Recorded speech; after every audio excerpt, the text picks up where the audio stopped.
नमस्कार दोस्तों, एक बार फिर से आप सभी दोस्तों का आपके अपने YouTube channel you and PDP पर बहुत बहुत स्वागत है। दोस्तों, दिन भर के मुख्य समाचार हैं, बड़ी खबरें हैं, फटाफट अंदाज में आगे इसी वीडियो में जानेंगे।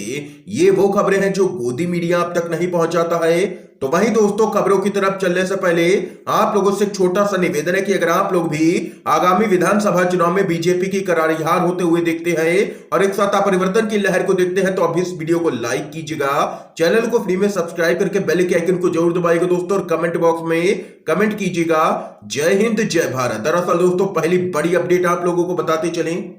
कृषि कानूनों पर केंद्रीय मंत्री के बयान से बवाल, किसान नेता बोले दोबारा दिल्ली आने में देर नहीं लगेगी। आप लोगों को बताते चले, देश के कृषि मंत्री नरेंद्र सिंह तोमर के कृषि कानूनों की वापसी को लेकर के दिए गए बयान पर किसान नेता यहां पर भड़क उठे हैं। चेतावनी देते हुए किसानों ने कहा है कि दिल्ली से लौटे जरूर हैं लेकिन वापस आने में देर नहीं लगेगी। नरेंद्र सिंह तोमर ने कहा था कि देश की आजादी के बाद एक बड़ा फैसला लिया गया था, हम एक कदम ही पीछे हटे हैं, सरकार फिर आगे बढ़ेगी। और वहीं इस पर यहां पर कांग्रेस पार्टी का कहना है कि मोदी सरकार ने किसानों के साथ बड़ा धोखा किया है और यहां पर किसानों को मूर्ख बना रही है केंद्र की मोदी सरकार। और 5 राज्यों के विधानसभा चुनाव के बाद यहां पर एक बार फिर से कृषि कानून वापस लाए जा सकते हैं। और वहीं इस पर यहां पर नरेंद्र तोमर के बयान पर किसान नेता जगतार सिंह ने कहा है कि हम दिल्ली से लौटे हैं और वापस आने में देर नहीं लगेगी। उन्होंने कहा है कि अगर हमारे किसान नेताओं ने एक आवाज दे दी तो चाहे फिर दिल्ली हो या महाराष्ट्र, लाखों की तादाद में किसान फिर से दिल्ली पहुंच जाएंगे।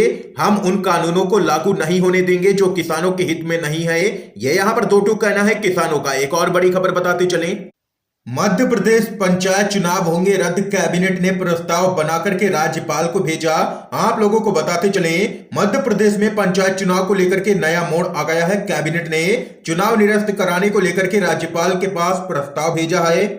राज्यपाल प्रस्ताव पर मोहर लगाने के बाद राज्य निर्वाचन आयोग को चुनाव निरस्तीकरण के लिए निर्देश दे सकते हैं। ये जानकारी प्रदेश के गृह मंत्री नरोत्तम मिश्रा ने यहां पर दी है। एक और बड़ी खबर आप लोगों को बताते चलें। पीएम मोदी पर गर्जे हैं ओम प्रकाश राजभर, कहा वो सौगंध खाते हैं कि देश नहीं बिकने दूंगा लेकिन रेलवे, एलआईसी, बीएसएनएल सब कुछ बेच दिया। आप लोगों को बताते चले, सोहेल देव भारतीय समाज पार्टी के राष्ट्रीय अध्यक्ष ओम प्रकाश राजभर और समाजवादी पार्टी के अध्यक्ष अखिलेश यादव 10 जनवरी को पीएम मोदी के संसदीय क्षेत्र में चुनावी हुंकार भरने की तैयारी में है। इस बीच राजभर ने एक निजी पत्रकार से बातचीत में राज्य सरकार और केंद्र सरकार पर जबरदस्त तरीके से हमला बोला है। उन्होंने कहा है कि पीएम सौगंध खाते हैं कि देश नहीं बिकने दूंगा लेकिन रेलवे बेच दिया, एलआईसी बेच दी, बीएसएनएल बेच दिया, हाईवे बेच दिए, एयरपोर्ट बेच दिए, सब कुछ बेच दिया और ये लोग यहां पर सौगंध खाते हैं कि देश नहीं बिकने दूंगा। और इतना ही नहीं, उन्होंने आगे कहा है कि अगर आप गूगल बाबा से पूछेंगे तो वो भी बताएंगे कि दुनिया में अगर झूठ बोलने वाला कोई एक नंबर का नेता है तो वो नरेंद्र मोदी हैं। इसके साथ ही उन्होंने आगे कहा है कि 15 लाख का वादा, 2 करोड़ नौकरी का वादा, महंगाई कम करने का वादा करते हैं और ये भाजपाई बाद में पलट जाते हैं। भाजपा सफेद झूठ बोलने में माहिर है। ये यहाँ पर ओपी राजभर जबरदस्त तरीके से भड़के हैं केंद्र की मोदी सरकार और प्रदेश की योगी सरकार पर। इस बीच एक और बड़ी खबर बताते चलें। पीएम मोदी के बूस्टर डोज के ऐलान पर बोले राहुल गांधी, आखिरकार सरकार ने मेरा सुझाव मान ही लिया। कोरोना का नया वेरिएंट ओमाइक्रॉन देश में तेजी से पैर पसारने लगा है। ओमाइक्रॉन अब तक 17 राज्यों में फैल चुका है। देश में अब तक कुल 450 से भी ज्यादा ओमाइक्रॉन के मरीज मिल चुके हैं। और वहीं प्रधानमंत्री नरेंद्र मोदी के द्वारा 25 दिसंबर की रात हेल्थ केयर और फ्रंटलाइन वर्कर्स को 10 जनवरी से वैक्सीन की बूस्टर डोज देने के ऐलान के बाद से ही राजनीतिक प्रतिक्रियाएं आनी शुरू हो गई हैं। इसी क्रम में कांग्रेस के नेता राहुल गांधी ने ट्वीट करते हुए लिखा है कि केंद्र सरकार ने बूस्टर डोज का मेरा सुझाव मान ही लिया। ये एक सही कदम है। देश के जन जन तक वैक्सीन व बूस्टर की सुरक्षा पहुंचानी होगी। ये यहां पर बयान सामने निकल के आया है राहुल गांधी का। एक और बड़ी अपडेट बताते चलें। पूर्व राज्यपाल अजीज कुरैशी ने ओवैसी को बताया है बीजेपी का दलाल लगाया है। ये बड़ा आरोप आप लोगों को दोस्तों बताते चलें। गोंडा में सपा के नेता मसूद आलम के आवास पर पहुंचे उत्तर प्रदेश और उत्तराखंड के पूर्व राज्यपाल अजीज कुरैशी ने प्रेस वार्ता कर केंद्र की मोदी सरकार और प्रदेश की योगी सरकार पर जमकर के निशाना साधा है। उन्होंने कहा है कि दोनों देश को लगातार बर्बाद कर रहे हैं और कहीं भी कोई भी विकास नहीं हो रहा है। कुरैशी ने आगे कहा है कि ये लोग गंगा जमुना तहजीब में हिंदू मुसलमान के नाम पर लगातार जहर घोल रहे हैं। और वहीं इसके साथ ही पूर्व राज्यपाल ने AIM के प्रमुख ओवैसी पर जमकर के निशाना साधते हुए कहा है कि ओवैसी बीजेपी के दलाल हैं। उन्होंने कहा है कि बीजेपी के एजेंट इस तरीके से बयानबाजी करते हैं जिससे बीजेपी को फायदा हो। उत्तर प्रदेश में कानून व्यवस्था पर जमकर के निशाना साधते हुए उन्होंने कहा है कि बिना परिवार की अनुमति के यहां पर किसी बेटी के शव को जला दिया जाए और किसानों की भीड़ इकट्ठा हो तो सांसद का बेटा गाड़ी से रौंदे।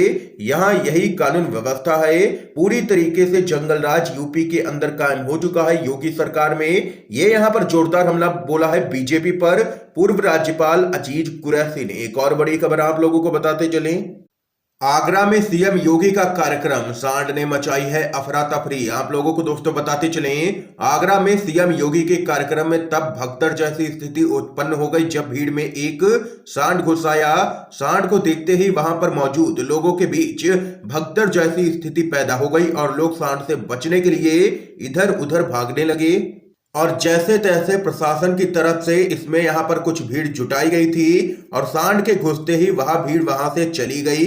ये यहां पर अपडेट है दोस्तों। एक और बड़ी खबर बताते चलें, ओवैसी ने गोडसे को बताया है आतंकी। धर्म संसद को लेकर के भाजपा पर बरसे। आप लोगों को दोस्तों बताते चलें, फिरोजाबाद में AIM के प्रमुख असदुद्दीन ओवैसी ने भाजपा पर निशाना साधते हुए कहा है कि महंगाई के साथ इस सरकार में बेरोजगारी भी बढ़ी है, स्वास्थ्य सेवाएं खराब हैं। फिरोजाबाद में अगस्त सितंबर में बुखार से 200 बच्चों की मौत हो गई, लेकिन बाबा को नाम बदलने से फुर्सत ही नहीं है। और वहीं इसके साथ ही उन्होंने उत्तराखंड की धर्म संसद का जिक्र करते हुए कहा है कि एक और प्रधानमंत्री गुजरात में अखंड भारत की बात करते हैं, दूसरी ओर उत्तराखंड में आयोजित धर्म संसद में पूर्व प्रधानमंत्री मनमोहन सिंह को गोली मारने की बात कही जाती है।